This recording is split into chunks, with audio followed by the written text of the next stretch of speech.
ఏలూరు జిల్లాలో వైసీపీకి మరో షాక్ తగిలింది. ఉమ్మడి పశ్చిమ గోదావరి జిల్లా పరిషత్తు చైర్పర్సన్ గంటా పద్మశ్రీ ప్రసాద్ దంపతులు వైసీపీకి గుడ్ బై చెప్పారు. ఇక పార్టీలో పదవులకు వైసీపీ ప్రాథమిక సభ్యత్వానికి రాజీనామా చేస్తున్నట్లు ప్రకటించారు. జడ్పీ చైర్పర్సన్ గంటా పద్మశ్రీతో పాటు ఆమె భర్త జిల్లా బీసీసీఎల్ అధ్యక్షుడు గంటా ప్రసాద్ కూడా పార్టీకి రాజీనామా చేశారు. ఇక జిల్లా పరిషత్తులో 48 మంది జడ్పీటీసీ సభ్యులు, వైసీపీకి 46 మంది సభ్యులు ఉన్నారు. భారీ ఆధ్యుతిక ఉన్నప్పటికీ వైసీపీ వీడి పదవికి మాత్రం రాజీనామా చేయకపోవడం చర్చనీయాంశంగా మారింది. ఇక జిల్లా పరిషత్లో మెజారిటీ కావాలంటే దాదాపు మరో 20 మందికి పైగా సభ్యులు ఎన్డీఏ కూటమి చేర్చాల్సిందే.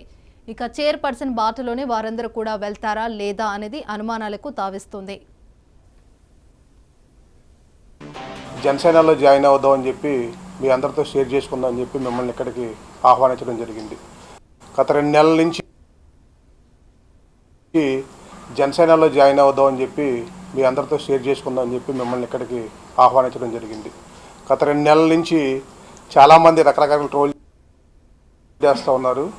కానీ నేను 4 రోజుల క్రితం ఈ నిర్ణయం తీసుకొని ఆ నిర్ణయాన్ని పొద్దున్న మీడియా గ్రూప్లో పెట్టాను. మీడియా గ్రూప్లో పెట్టిన తర్వాత ఉన్నారు. కానీ నేను 4 రోజుల క్రితం ఈ నిర్ణయం తీసుకొని ఆ నిర్ణయాన్ని పొద్దున్న మీడియా గ్రూప్లో పెట్టాను. మీడియా గ్రూప్లో పెట్టిన తర్వాత మళ్ళీ కొత్తది సమస్య స్టార్ట్ అయింది. మీరు ఏ పార్టీలో జాయిన్ అవుతున్నారు, జనసేన, బీజేపీనా, టీడీపీనా అంటే, కానీ నేను జనసేనలో జాయిన్ అయ్యి నిర్ణయించుకున్నాను. అందువల్ల ఇన్ని రోజులు నా ప్రయాణంలో సహకరించిన కార్యకర్తలకు కానీ, నా అభిమానులకు కానీ, అట్లా మీడియా మిత్రులకు కానీ అందరికి కూడా, అంటే ఇది లాంగ్ జర్నీ నాది. వైసీపీలో కానీ, జగన్మోహన్ రెడ్డి గారితో కానీ, రాజశేఖర రెడ్డి గారితో కానీ ఆ జర్నీని బ్రేక్ చేస్తున్నామని దాని వెనకాల చాలా కారణాలు ఉన్నాయి. తర్వాత మాట్లాడదాం. ఎందుకంటే ఒక పార్టీలో నుంచి మనం బయటకు వెళ్ళినప్పుడు ఆ పార్టీని నిందించడం అనేది చాలా తప్పు. పార్టీ ఎవరికైనా కూడా, ప్రతి వాళ్ళు కూడా కన్నతల్లి లాంటిది. ఆ పార్టీని నిందించను. బట్ అది తర్వాత మాట్లాడదాం. ఏదైనా ఉంటే మనం అందరూ రోజు కలిసేవాళ్ళమే కదా, ఇంట్లో ఎవరో కొత్త వాళ్ళు లేరు కదా.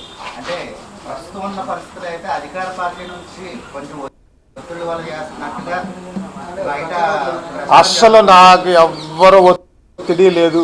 నాకు రాజకీయంగా కానీ, వ్యక్తిగతంగా కానీ ఎవరితోని కక్షలు కానీ, గొడవలు కానీ లేవు. రాజకీయంగా మట్టుకు ఒక వ్యక్తితో నేను విమర్శలు రెగ్యులర్గా చేస్తూ ఉంటా, అతను నా మీద చేస్తున్నాడు. అది కామన్. అది రాజకీయంగా.